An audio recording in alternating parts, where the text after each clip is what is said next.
क्या आपको भी यह चैप्टर मुश्किल लगता है? अगले 5 मिनट में आपका यह डर हमेशा के लिए खत्म हो जाएगा। इस सवाल से आपके बोर्ड एग्जाम में सीधे 5 नंबर पक्के कर सकते हैं। इसके लिए वीडियो को अंत तक जरूर देखिएगा। चलते हैं क्लास की तरफ। क्लास 10th के मैथ के द्विघात समीकरण के 5 सबसे महत्वपूर्ण और अक्सर परीक्षा में पूछे जाने वाले प्रश्न आपके सापेक्ष एक पहला प्रश्न है।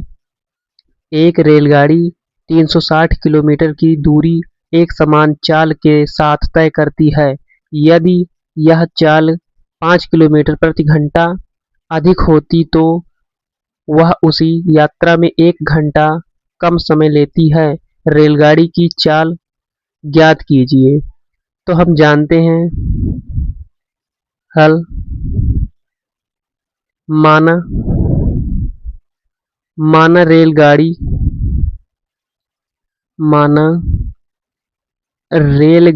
की सामान्य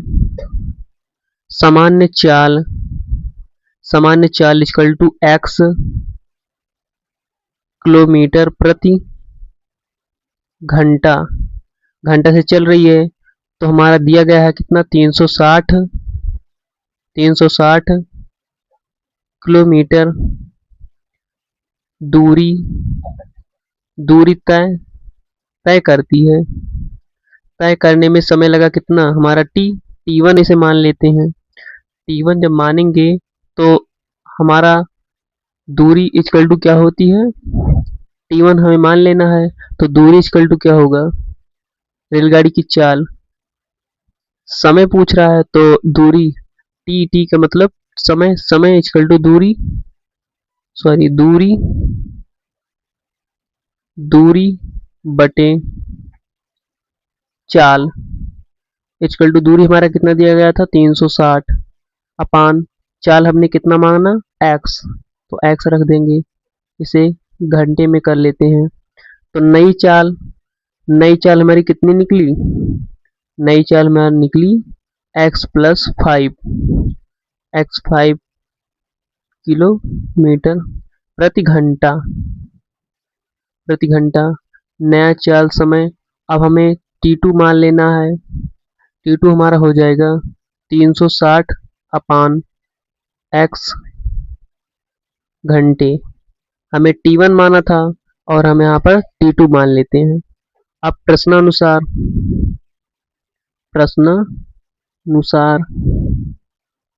प्रश्नानुसार समय का अंतर 1 घंटा है। तो हमारा हो जाएगा 360 upon x minus 360 upon x + 5 equal to 1। अब हमें 360 को बाहर रख लेना है। x + 5 माइनस x अपान x + 5 एक ब्रैकेट में इक्वल टू 1। अब हमारा हो जाएगा 360 गुणे 5 अपान x² + 5x इक्वल टू 1। अब हम इसे करेंगे, इससे गुणा कराएंगे, 360 गुणे 5 कराएंगे गुणा, तो हमारा हो जाएगा 1800 इक्वल टू x² + 5x। अब हम लिख सकते हैं x² + 5x minus 1800 equal to 0। गुणनखंड करने पर हमें प्राप्त मिलेगा x² + 45x minus 40x minus 1800 equal to 0। अब हम इसे सॉल्व करते हैं।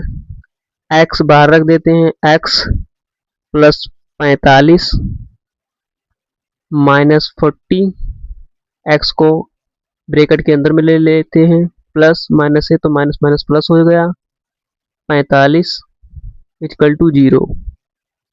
अब हम इसे x माइनस 40 एक ब्रैकेट में लिख सकते हैं और x + 45 एक ब्रैकेट में लिख सकते हैं। अब हमारा आंसर x इक्वल टू -40 एक में आ रहा है और एक में आ रहा है x प्लस 45 एक ब्रैकेट में आ रहा है। तो हम जानते हैं कि चाल ऋणात्मक नहीं हो सकती, इसके लिए हमारा रेलगाड़ी की चाल हो जाएगी रेलगाड़ी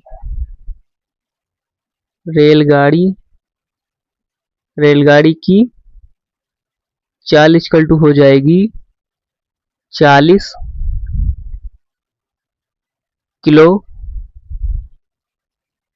किलोमीटर प्रति घंटा।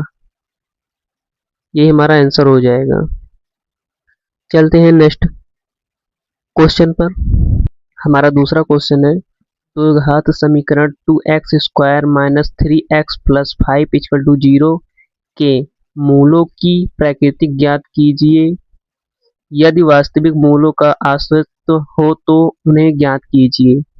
तो हल समीकरण हमारा दिया गया है 2x² minus 3x plus 5 equal to 0 की तुलना कराने पर हमें मिलेगा, लिख देते हैं कि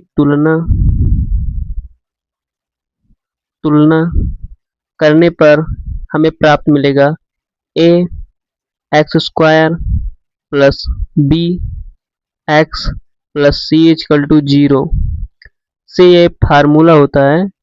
इससे हम करने पर हमें मिलेगा a equal to 2 comma b equal to -3 और c इक्वल टू हमारा 5।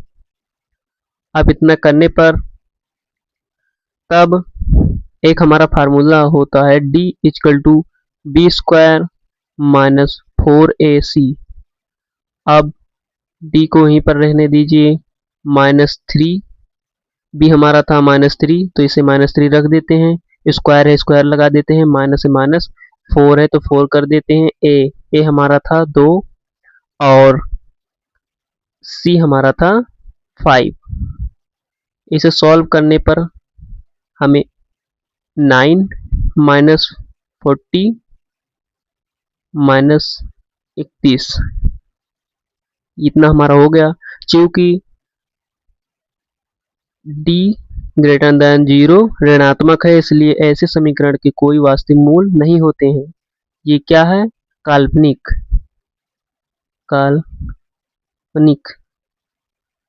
काल्पनिक मूल हैं, इसका कोई अस्तित्व नहीं है।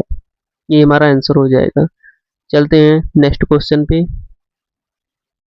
तीसरा क्वेश्चन हमारा दिया गया है, समीकरण 2x² plus kx plus 3 equal to 0 में k का ऐसा मान ज्ञात कीजिए कि उसके दो बराबर मूल हों। तो हम जानते हैं यहाँ हमें दे रहा है, लिख लेते हैं, यहाँ हमें मिल रहा है a इक्वल टू 2 और b इक्वल टू दे रहा है k और c इक्वल टू दे रहा है 3। ये हमें दे रहा है दो बराबर मूलों के लिए शर्त हमारा यही होता है d equal to b² minus 4ac equal to 0। तो हमें k² हमें दे रहा है, b कितना था k, तो k² हो गया k² माइनस 4 और a है हमारा 2 रख देते हैं और c हमारा था 3 इक्वल टू 0। तो k² हो गया -24, सॉल्व करेंगे तो हमारा हो जाएगा 24 इक्वल टू 0। तो हम ऐसे भी तो लिख सकते हैं k² इक्वल टू 24। अब हमें k² को हम ऐसे भी तो कर सकते हैं, k equal to plus minus under root 24। अब हम ऐसे करेंगे प्लस माइनस 2, ऐसे भी तो लिख सकते हैं इसे 2 अंडर रूट 3 में। अब इतना करने के बाद हमारा आंसर यही आएगा, k का मान प्लस 2√6 होगा।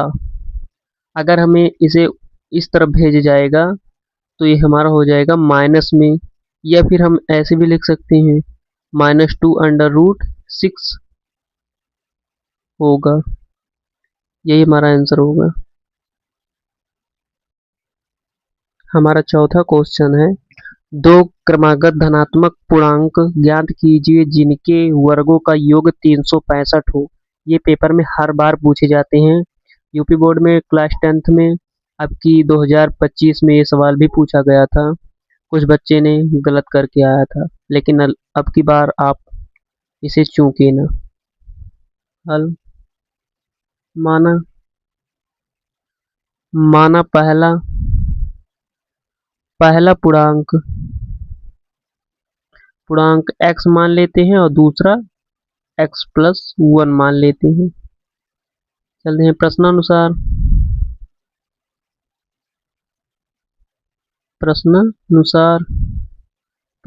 हम करते हैं x² प्लस x+1 का होल स्क्वायर इक्वल टू 365 दिया गया था, तो हमारा हो जाएगा x² plus x² plus 2x+1, ये ब्रैकेट में हो गया, इक्वल टू हो गया 365।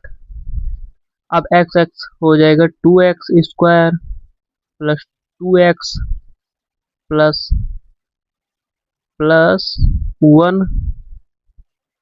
1 माइनस 365 इक्वल टू 0। कितना हो गया?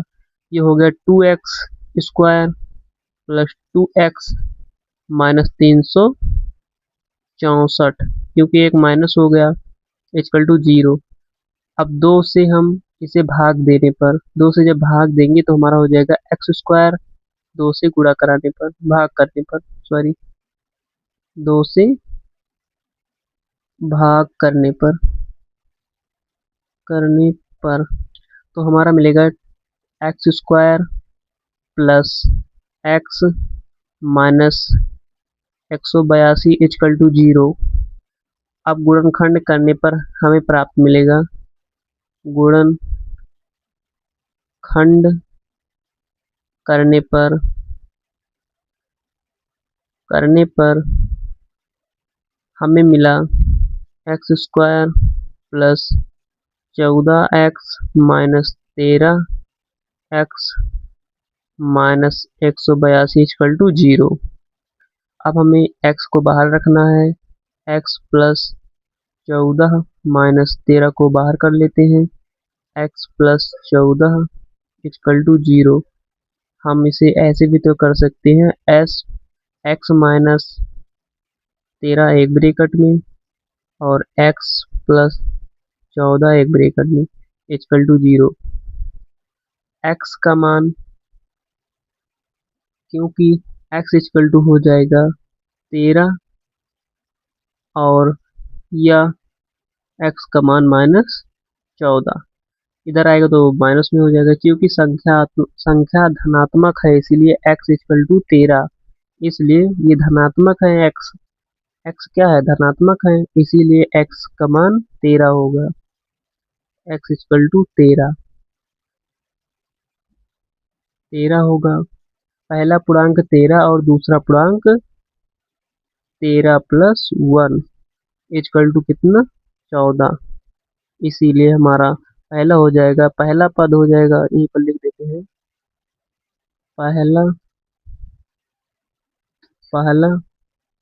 पहला हो जाएगा हमारा इक्वल टू x का मान 13 हो जाएगा और दूसरा हमारा हो जाएगा 14। चलते हैं लास्ट क्वेश्चन की तरफ। हमारा दिया गया है, निम्नलिखित समीकरणों को विलोपन विधि से हल करो।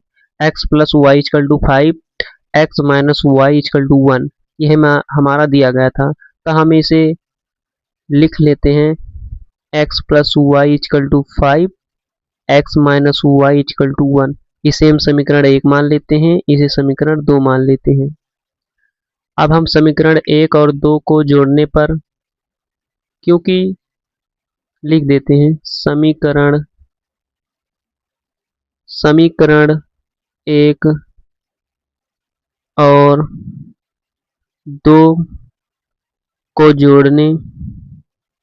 जोड़ने पर, क्योंकि y प्लस में है इसीलिए ऋणात्मक है, नहीं हो सकता, इसलिए x plus y plus x minus y एक ब्रैकेट में इक्वल टू 5 प्लस 1।